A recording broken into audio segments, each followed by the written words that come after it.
The Mike Wagner Show is powered by Sonic Web Studios. Hi, this is Mia Mosinzia, also known as Mia No Time for Love. Check out my latest book, Missing, available in print and ebook formats on Amazon. It's now time for the Mike Wagner Show, powered by Sonic Web Studios and sponsored by international award-winning author Mia Mosinzia of Missing. The Mike Wagner Show can be heard on over 40 podcast platforms, as well as hamiltonradio.net, Diamonds FM, and themikewagnershow.com. We can be heard in over 100 countries, featuring over 1,000 well-known and amazing guests throughout the globe. And named one of the top 100 global podcasts in the New York Weekly Times, Hollywood Entertainment News, Los Angeles Weekly Times, Apple, and Chartable. So sit back and relax and enjoy another great episode of the award-winning Mike Wagner Show.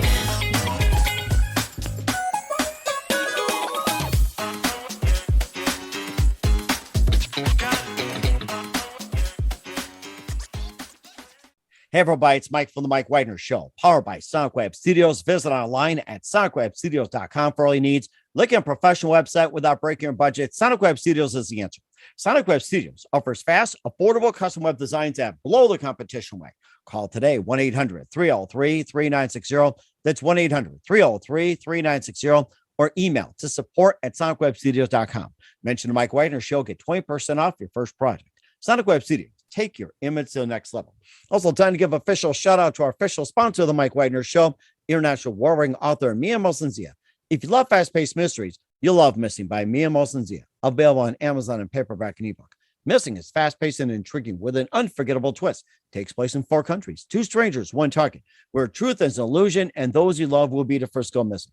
It's available on Amazon in paperback and ebook. Missing by Mia Mosinzia has garnered great reviews and even level endorsed by Howard celebrities, including Joanna Cassie, Forbes, Riley, and many others. So grab your copy today before it goes missing by Mia Mosinzia, available on Amazon.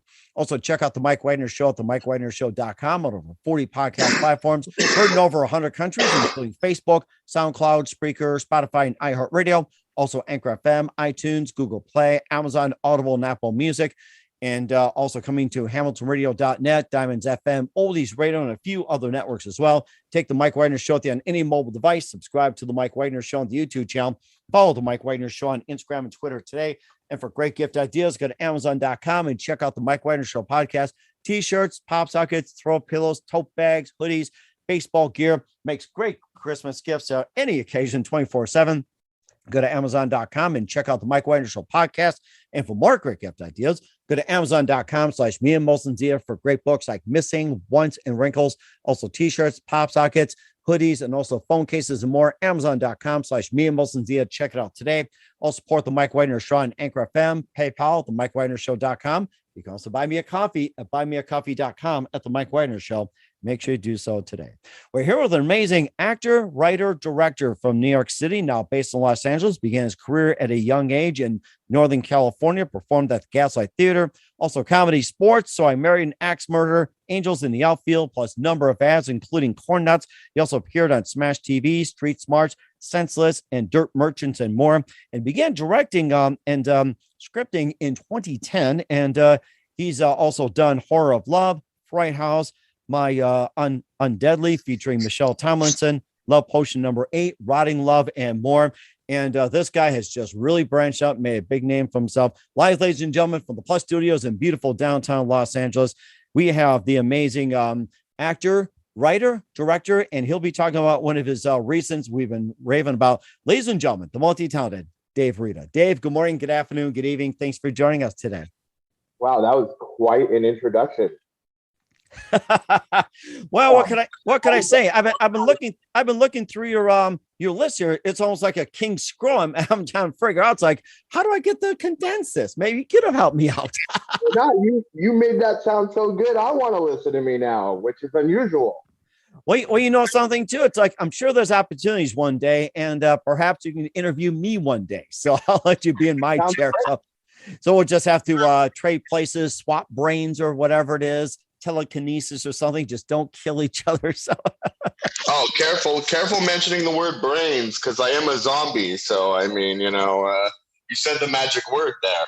Ooh, I guess that brought out the best in you or something. So I mean, I am known as Zombie Dave. So I mean, grr, you know. That's right. Yeah. So you grew up in New York City and began your career at a young age. Actually, no. I was born in New York City, but grew up in Northern California, San Jose, actually. Okay, that's what part I was going to get to. You performed at the Gaslight Theater, Comedy Sports, So I Married an Axe Murderer, also Angels in the Outfield, plus numerous ads, including Corn Nuts. You appeared on Smash TV, Street Smart, Senseless, also Dirt Merchants, and you began directing and scripting in 2010 with Horror of Love, Fright House, My Undeadly, featuring Michelletomlinson, who I had on the show. Also, Love Potion number 8, Rotting Love, and more. And we'll also talk about your recent As Good as Dead. So that's been getting a lot of good reviews. And before getting all that, Dave, tell us how I first got started. How I first got started? Yes. I was up there in Northern California, and I just always really wanted to act and was doing the school plays and whatever. And my family, the Redas, back in the 30s and 40s and a little bit of the 50s, they had a bunch of drive-in theaters, the Reda drive-in theaters and regular theaters, the Reda theaters all over Kentucky. They had those there, but then, you know, as times changed, they closed them down and moved to California, and then I got to out here. So, I mean, it's just always kind of been in my blood to do this. And it's just something that's always been in me. And then as a little kid, hearing my dad and my grandpa luckily when I was a kid, VCR technology came out. So my grandpa and my dad were able to watch all these movies that they had shown in their theaters back in the day.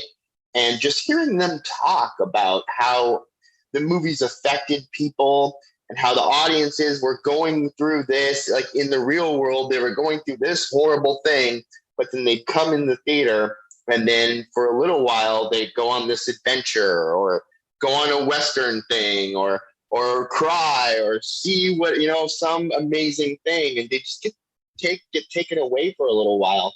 And what them as running the theater, seeing what it did to the people, it was just an amazing thing. And then listening to all these stories, it just made me always want to do it. And just always, I think just from birth, I just really just always wanted to be a part of this world. And then luckily I got a chance even though being in Northern California, you don't really get that many opportunities to do national commercials and things like that. Usually they cast them somewhere else, like usually in LA or whatever. And then they bring that crew and whatever to San Francisco and then film there. But luckily, they were actually doing casting in San Francisco at that time for the Corn Nuts commercial. And I did that commercial. And then once I did that commercial and it went national in the early 90s, everybody was like, okay, now you have to go to LA. And so that's what brought me here. And then I began doing that.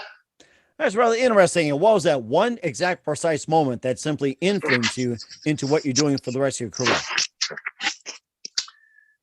One moment. Honestly, it's such a weird thing. When I was a little kid, I remember I was like very little. I'm about to age myself, but I'm not going to say how old I was, but I was very little.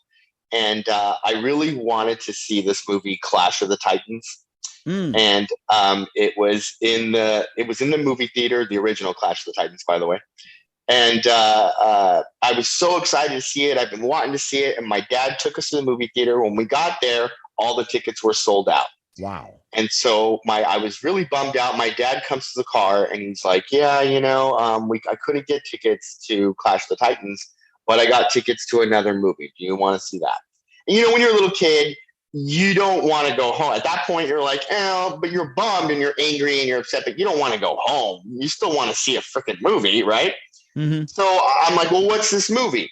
And my dad's like, I don't know, because my dad is so good at making me not know what's going on. All dads really do that. Surprise. Oh, my dad fully playing with my mind. He goes, I don't know, it's this movie about an archaeologist. I heard it's pretty good. Let's just go see it. And I go, okay, whatever. I don't really want to go to school right now. I don't really want to see that kind of thing, but whatever. So I'm sitting in there and I'm really mad. I'm really upset. And I'm just kind of paying attention and I'm watching the movie and the movie's going and whatever. Then all of a sudden, this gigantic boulder starts chasing the lead dude. And of course, you realize it's Indiana Jones. I look over at my dad and I'm like, what kind of movie is this? And I just remember at that moment being sucked. I mean, you're watching this boulder chase Indiana. If you're not in the movie by then, I mean, you know, and it was just, I was so in. I remember at the end of the movie having this even as a little kid, having this realization of, wow, I was so sad inside and so upset about not getting to see this other movie. And I had no idea how cool this other movie was, because after that point, I went home, made my own little whip. I was playing Indiana at home, you know.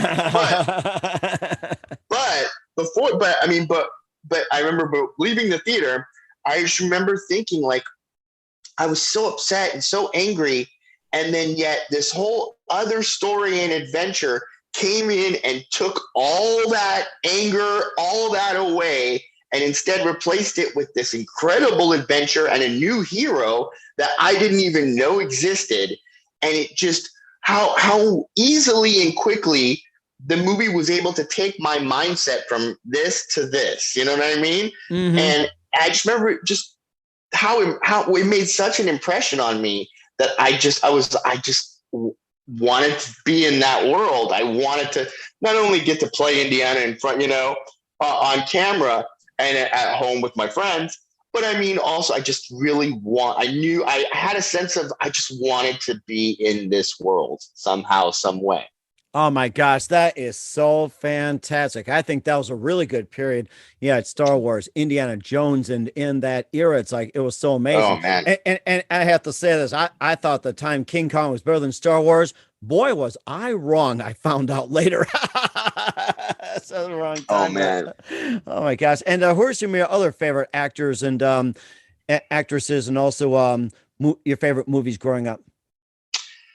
Growing up, I mean, of course, I was really inspired by the Universal classics. I was blessed to have, like I said, my parents, they ran a lot of movie theaters and whatever in the 40s and 50s in Kentucky. So they just had a really good sense of old school, what was good to watch. And I was blessed early on with my dad just throwing one great classic film at me after another. And I got a really good sense because of that.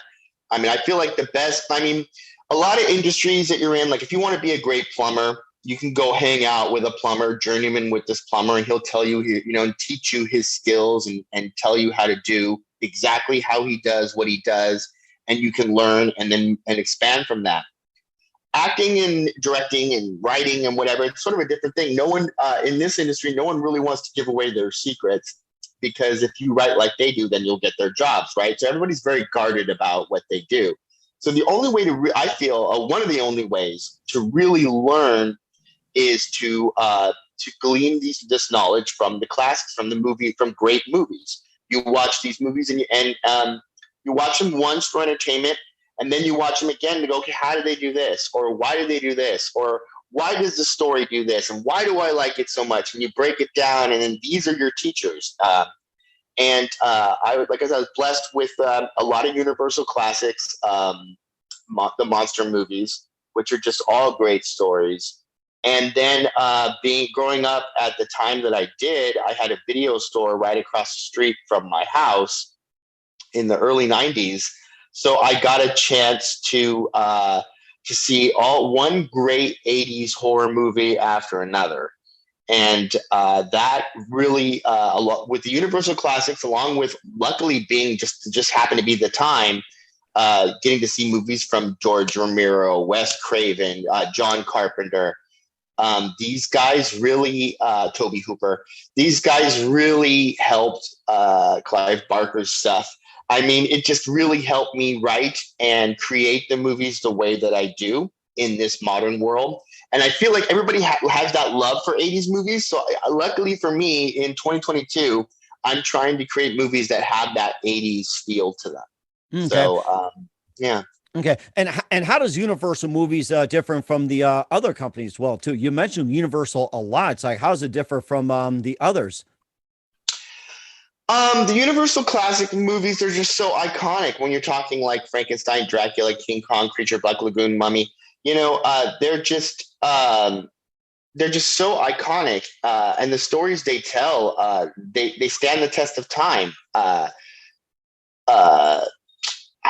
They just stuck with me so much. I don't know. I don't know why. I don't even know how to say why.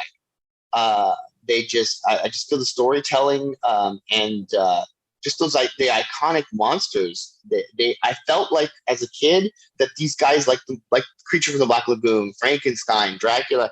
These guys were my friends, And I just had such a connection with them. Who's to say why? Maybe because I'm a freaking weirdo. I don't know. Well, look at it this way. We're all unique in different ways as well, too. Just like Frankenstein was unique. I'm sure Dracula was cool. And of course, you also had the others, King Kong. Hey, I love to hang out with that party animal. that type. So oh hell yeah. Like Creature from the Black Lagoon, I always love that. If you look at artists when they take liberty with the Creature of the Black Lagoon, if you'll notice, he's always drawn in like Hugh Hefner's Playboy jacket and stuff like that, because the creature is just what was he doing? He was fine in the Black Lagoon, but then he sees the hot chick in the bikini and he's like, I have to have that. And he goes after it and winds up in some cases dying, depending on the movie, but at least getting chased and killed over it. And so I just love that artists depict him as he's just the playboy. He's just like the Creature of the Black Lagoon of all the monsters. He's the monster that's like, hold on a second, there's a hot girl over there, and I'm just gonna swim right over there. And no, I'll get what you're saying, but hold on. He's just a playboy. He's just dying for love. You could say that. He's just dying for love. And there's so many fish in the sea, right? That's right. Yeah. When I think of that suave, Hugh Hefner or Playboy stereotype, I also think of werewolf as well, too. Werewolves in London, they howl and everything. It's like, that's another one that just comes to mind, too. It's like, go on forever and ever, I'll tell you. Werewolf's the wingman, for sure. Mm-hmm. Wingman, that's right. Yeah, he's howling, the werewolf for sure. I always imagine Frankenstein is married, so he's chill, he's over there. Oh, you know what the bride said to me today? And they're all like, dude, I don't know. I have my own world of how they talk in my head, but yeah. And I'm sure you probably get with Mel Brooks, and he likes to make fun of Frankenstein, Dracula, and all that. So it's just like, oh my God. Abnormal. What are you? This will tell you why I am the way I am and how I was raised. That movie, my dad is so awesome. What my dad did to me. Okay, Young Frankenstein. One night, my dad found out it was coming on TV, so my dad decided to fuck with me as he does. And he goes, he comes into my room and he's like, Dave, all right, you know what? There's this movie coming on right now. I'm going to let you watch it. Your mom told me not to because it's probably too scary and too messed up for you. But I think you're at an age that you can handle this. So just prepare yourself because it's a really scary movie. But, I'm here if you need me. And, we're going to watch this movie, but just try not to be too scared. And I'm like, okay. So I'm like prepared for this horrible movie. And then Young Frankenstein's going, and it didn't take too long before I'm like, what the hell? And my dad just starts laughing his ass off. So, I was already in. And then getting that switcheroo just made me love that movie even more. My dad was so good at that, Oh, it was great. Still so good at it. Yeah. I still remember that. Yeah. Is that Frankenstein? No, that's Frankenstein. Frankenstein. That's right. And of course they did the putting on the Ritz. That was my favorite one right there.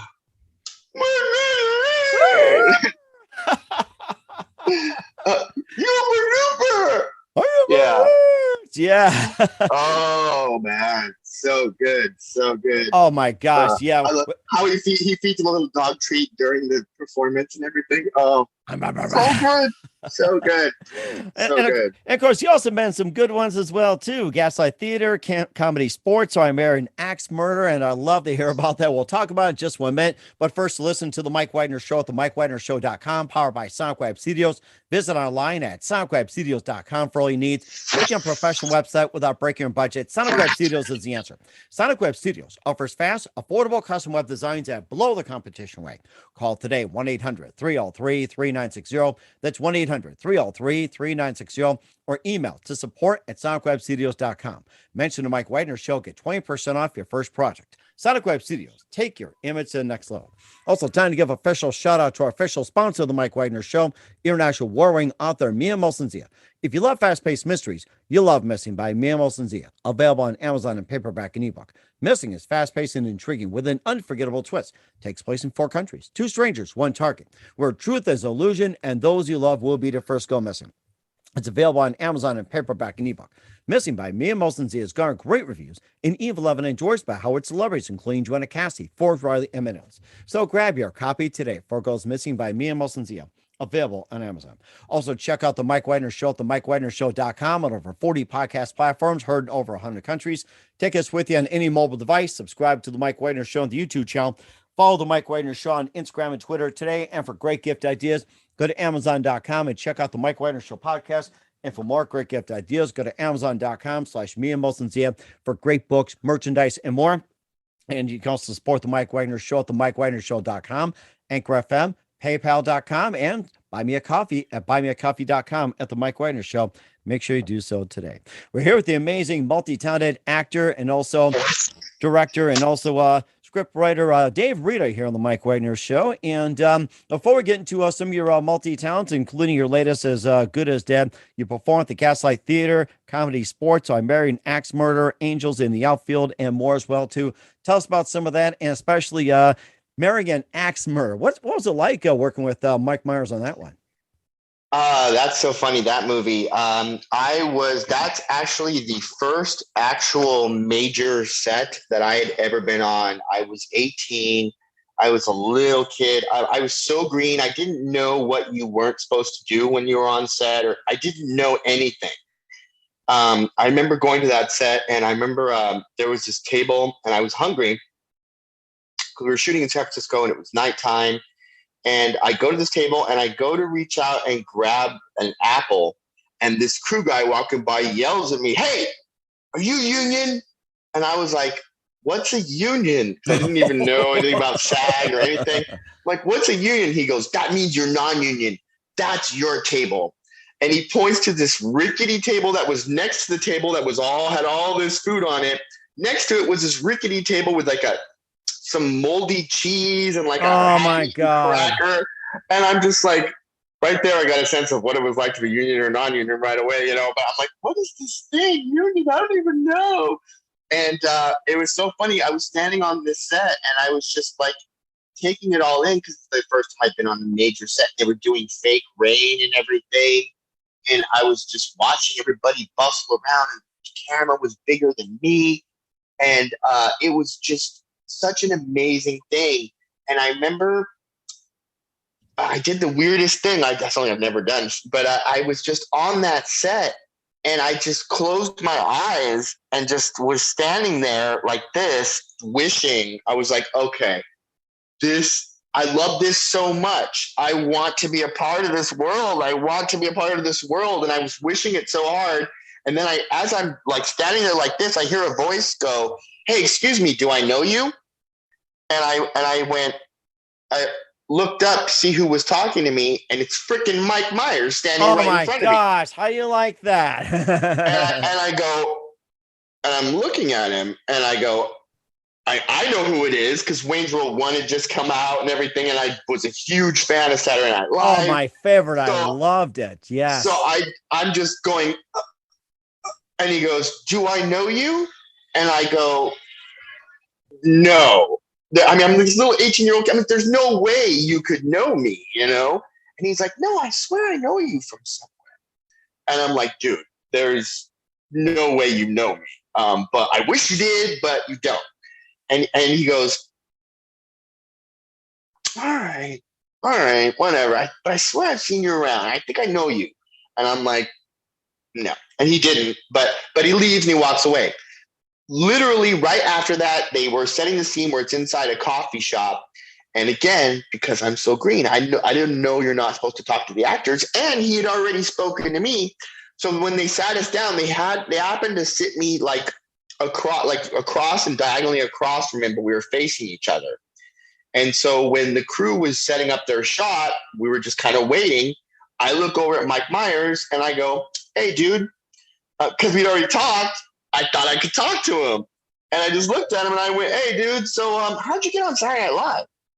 And he looks over at me and he's like, oh, you know, and he tells me this whole story about how he auditioned for Lauren and he did actually an impersonation of Lauren, which is funny because that turned out to be the inspiration for Dr. Evil.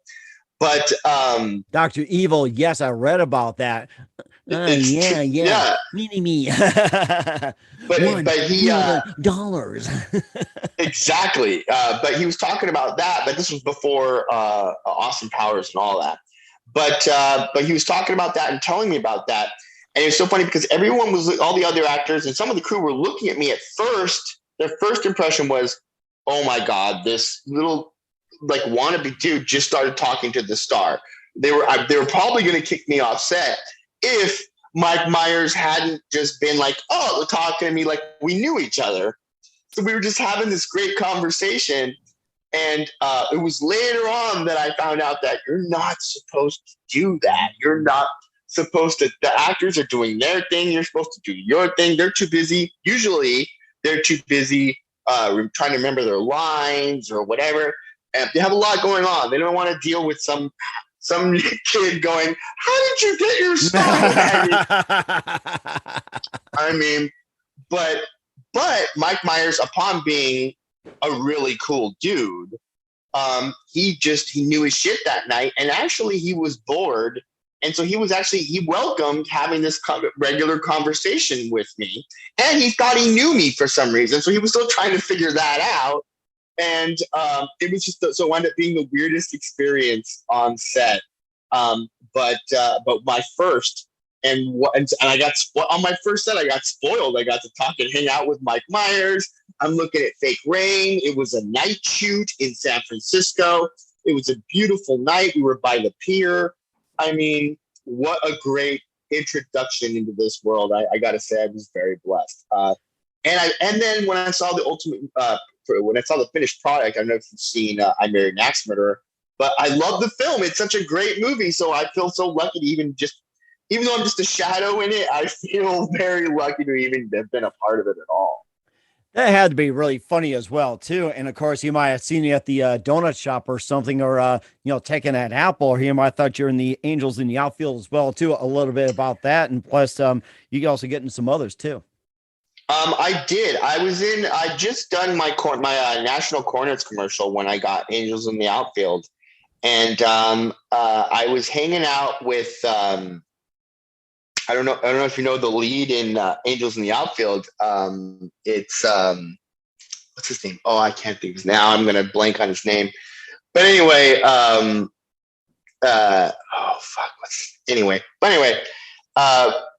we were my Corners commercial was so weird, and it was like that summer. If you had seen like they were playing it constantly with Beavis and Butthead.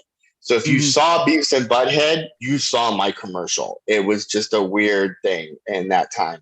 And so I was hanging out at Angels in the Outfield set, and they were all like just talking about the Corners commercial and how weird that was.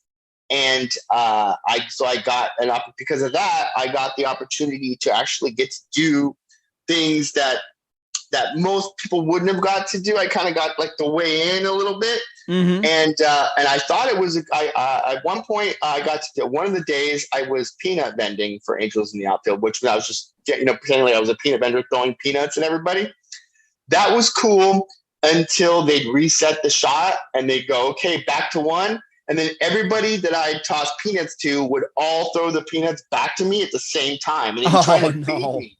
So all of a sudden we go back to one, and then boom, boom, boom, boom, boom. I get pelted with freaking bags of peanuts. That part sucked.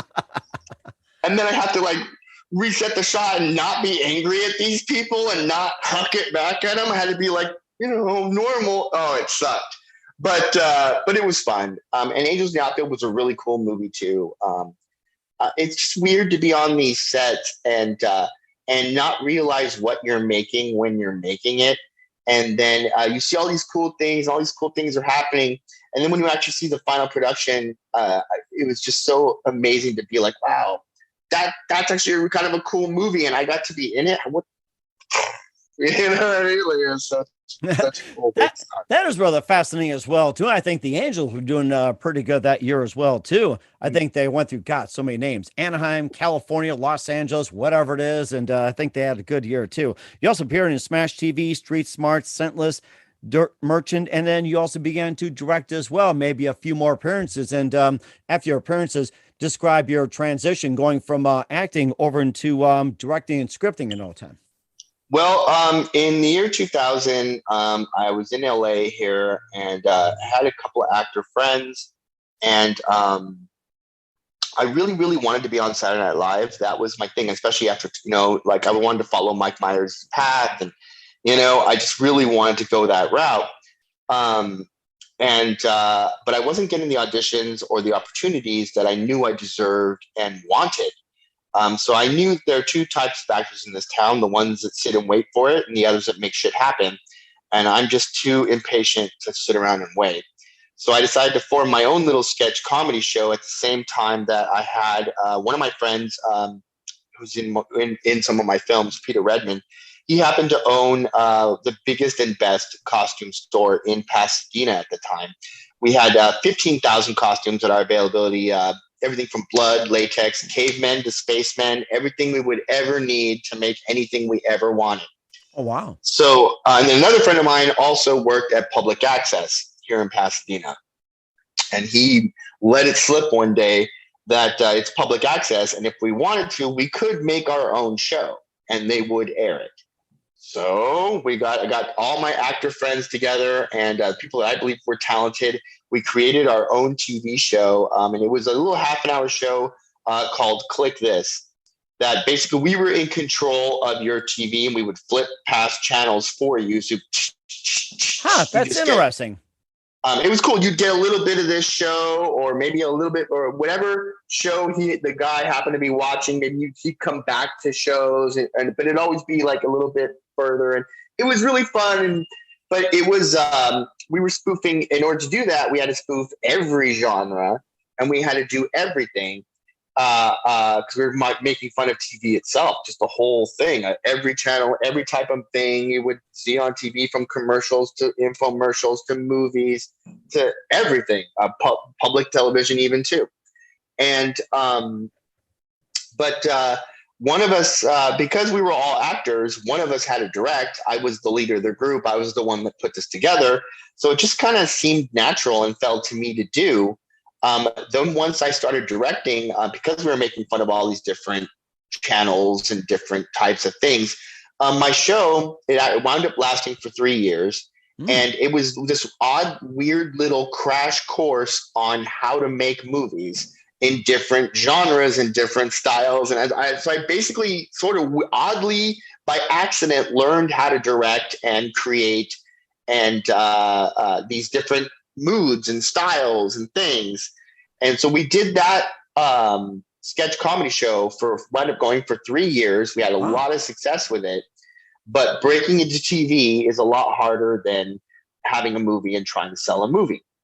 And so then we realized that's when we had to move and make a movie. And that led me to making my first feature film, Bit Parts. That's so interesting. I thought about the part about public access and controlling the channel as well, too. It made me think of Adam Sandler's Click and Wayne's World pretty much just combined like a marriage or so. That's so funny. The way Wayne's World would have totally been right in there.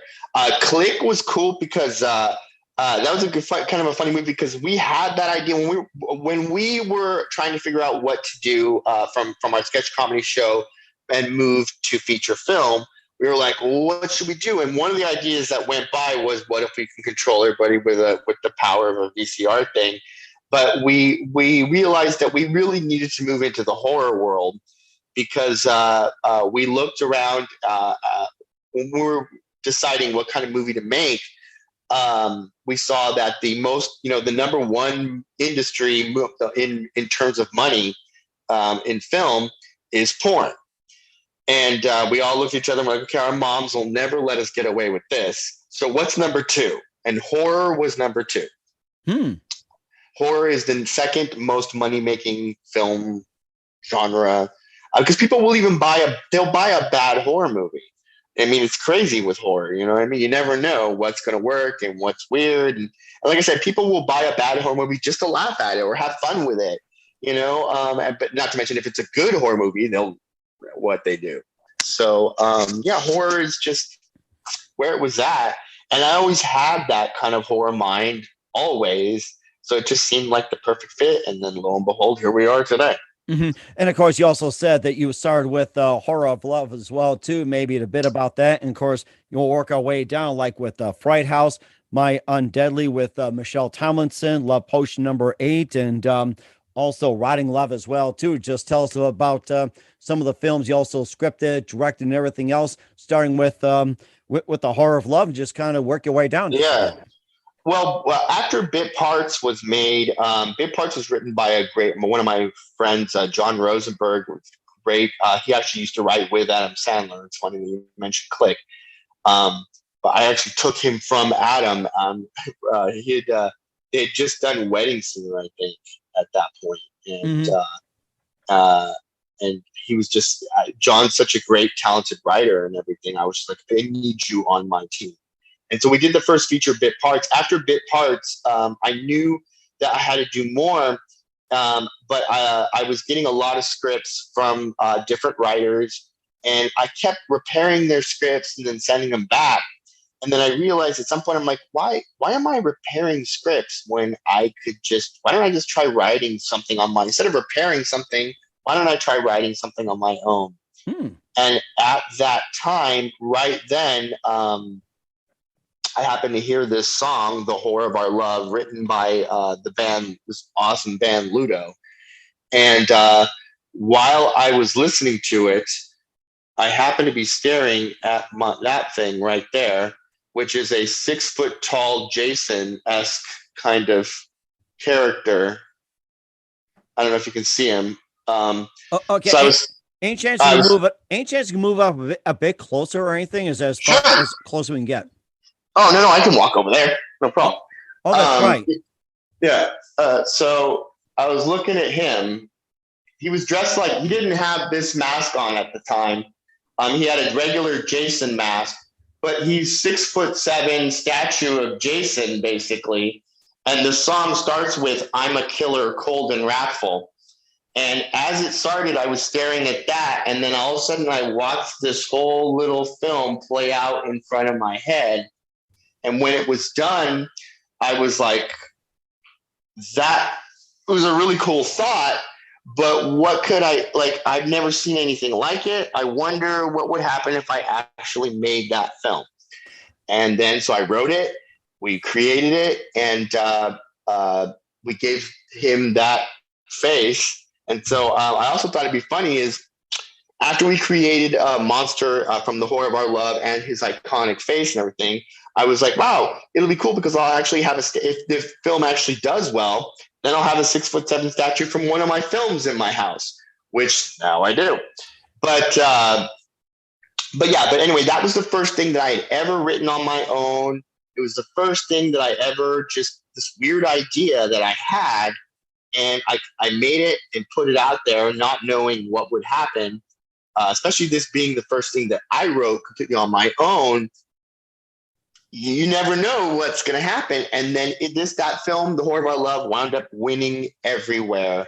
And it actually made a bigger noise than my feature film Bit Parts did. Wow. Yeah.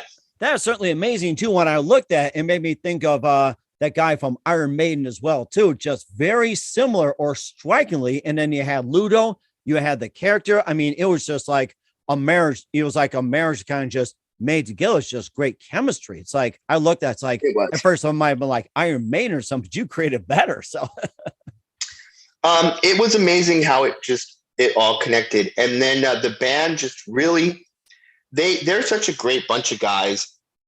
The song itself is so catchy, and it's just the lyrics themselves are so clever. The guy that writes the song, Andrew, he's just such a clever dude in his own right. And what he's writing very metaphorically, I just happened to take what he wrote metaphorically and not be metaphorically with it. Mm-hmm.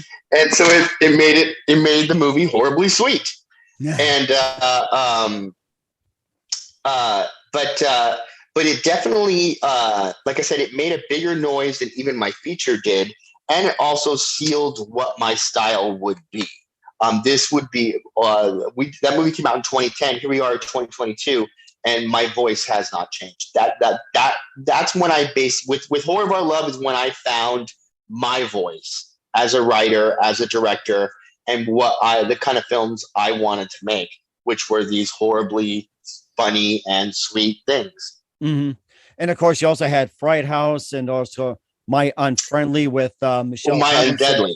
My Undeadly, yes. Yeah. Why I keep saying that? Michelle Tomlinson. No. I mean, it's a weird play on. It's a weird title.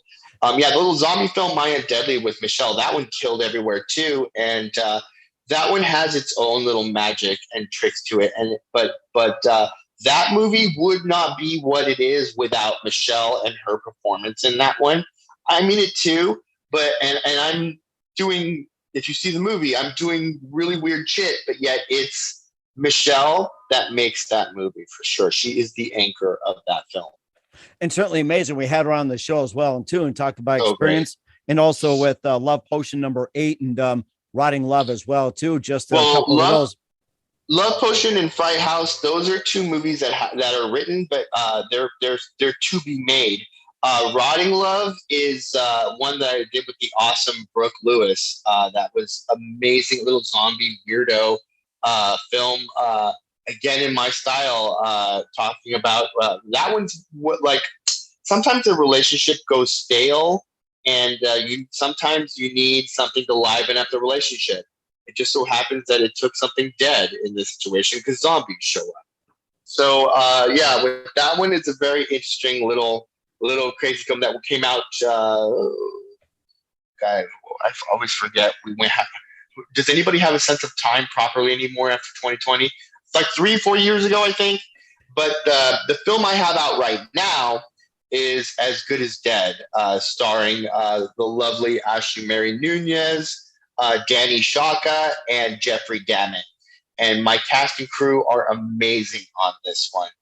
I have the best zombies I've ever had, thanks to Boneyard Effects, Larry Bones and Cheryl Bones over there. They made my zombies look, I mean, they're Walking Dead style zombies. They look amazing. And the way I describe that film is, you know what? It's got 80s music. It's got zombies. What's not to love? And where can we find all your movies at, Dave? Depending, I mean, like feature, Amazon and whatever, like bit parts is out there, whatever, and stuff like that. If it's a new movie like As Good as Dead, you can find me at the festivals because we have to put them through the festivals before we release them. Otherwise, you can find a lot of my work, like a lot of the short films I do. I'll run them through the festivals for a year and then just throw them on YouTube. So it's under my film company, Elf Twin Films on YouTube, or Elf Twin Films on Instagram, or just Dave Reda on Facebook. Okay. I mean, but yeah, that'd be the Elf Twin Films on YouTube. There is a lot of stuff I do, just like I'll do a little small project just for YouTube. Like I have a couple of horribly sweet poems and stuff I've written, and I'll have like an artist draw up something from the poem, and then I'll speed the footage. So it takes about 2 minutes for the person reading the poem to read the poem, and the artist is drawing a thing, and everybody ends at the same time. Oh, wow. Okay. some really cool little it's just little fun 2-minute stuff, just to keep everybody entertained.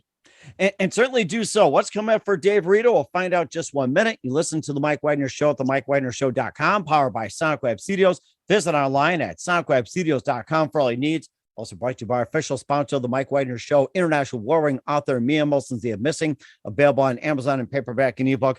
We'll be back with the amazing actor, director, and screenwriter Dave Reda after this time. The Mike Wagner Show is powered by Sonic Web Studios. If you're looking to start or upgrade your online presence, visit www.sonicwebstudios.com for all of your online needs. Call 1-800-303-3960 or visit us online at www.sonicwebstudios.com to get started today. Mention the Mike Wagner Show and get 20% off your project. Sonic Web Studios. Take your image to the next level. Hey everybody, my name is Forbes Riley and I'm an American actress and a TV host. And I was delighted when I got my copy of Missing, which is Extraordinary Relation of Ordinary People based on a real life relationship. It's well written. It's amazing. You know, it talks about a man who has lost his wife and his daughter, and it's very well done. I'm going to highly recommend that you go get your copy of Missing. It is a powerful, exciting read. Mr. Mian Moshe Zia. He is the author of Missing. And I want to give a big shout out and a kiss all the way halfway around the world to my dear friend. Check him out at Mia's website. It's called www.miamotionzea.com. Missing, available on Amazon. Again, I'm Forbes Riley, and I will see you again soon. Bye-bye.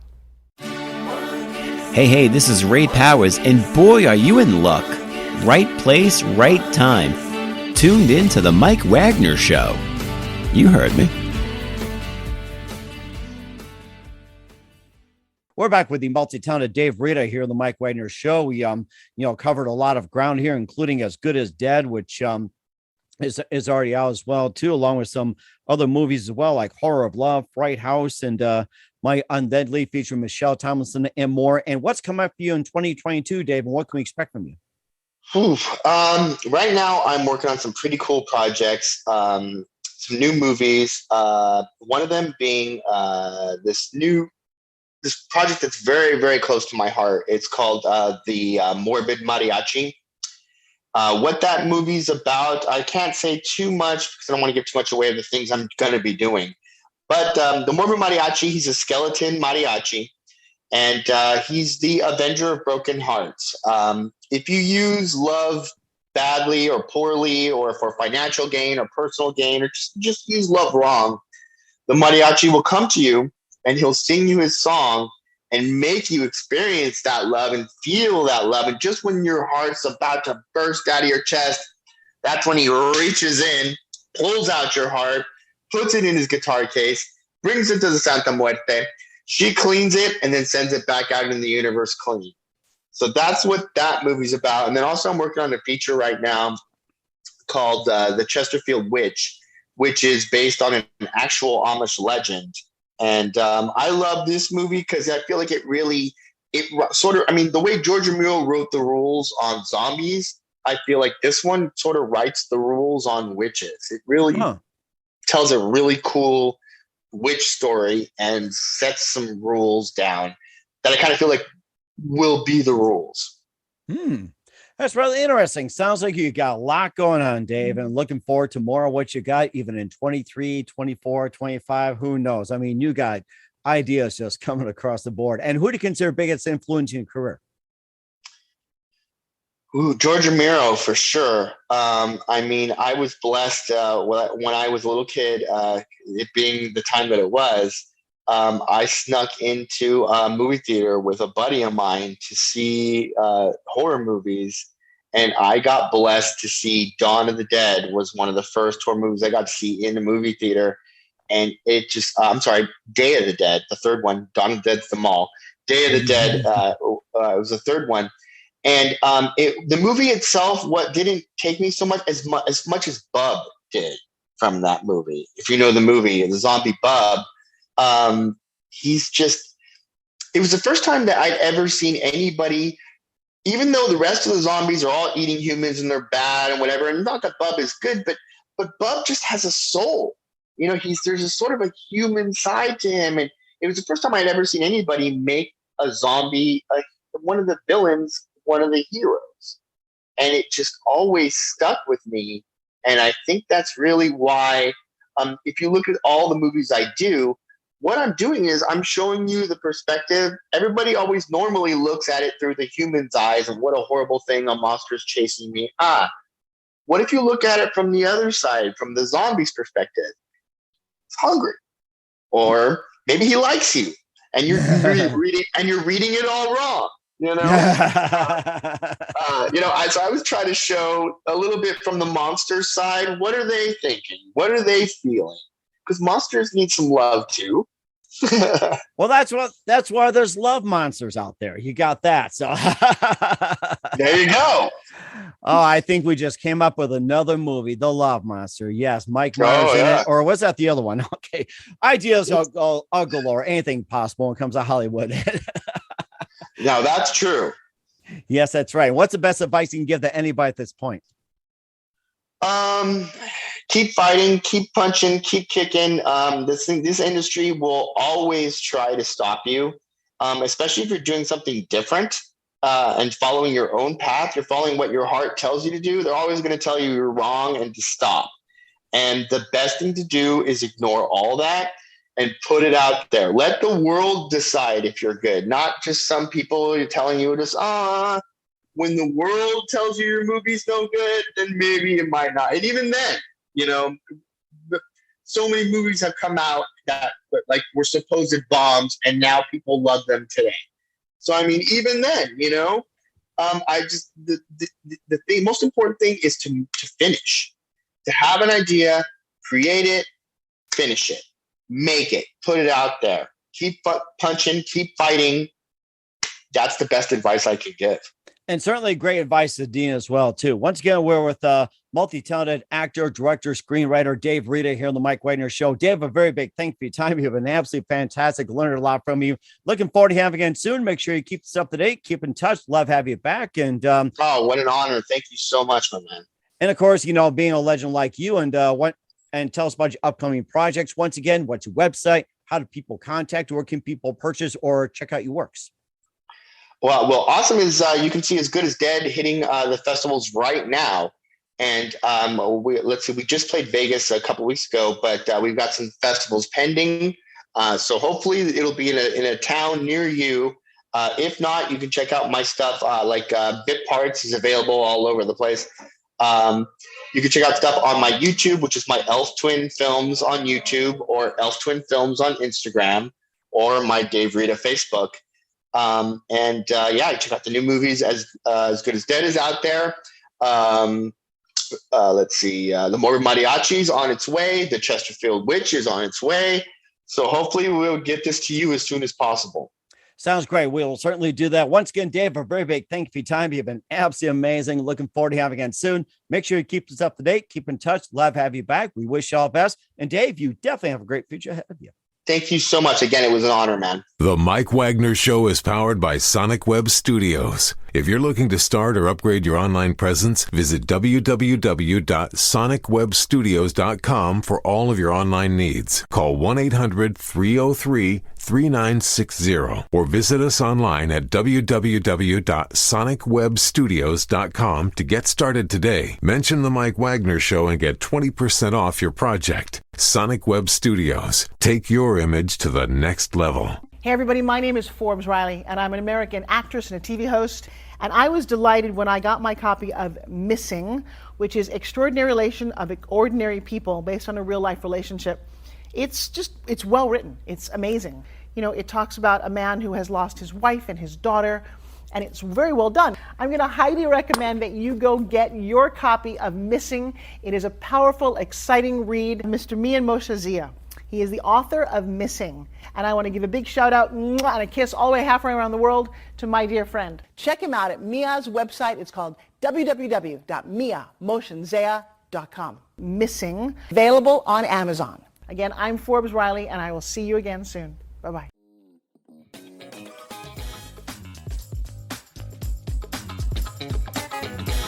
Thanks for listening to The Mike Wagner Show. Brought to you by international award-winning author Mia Mohsen Zia of Missing.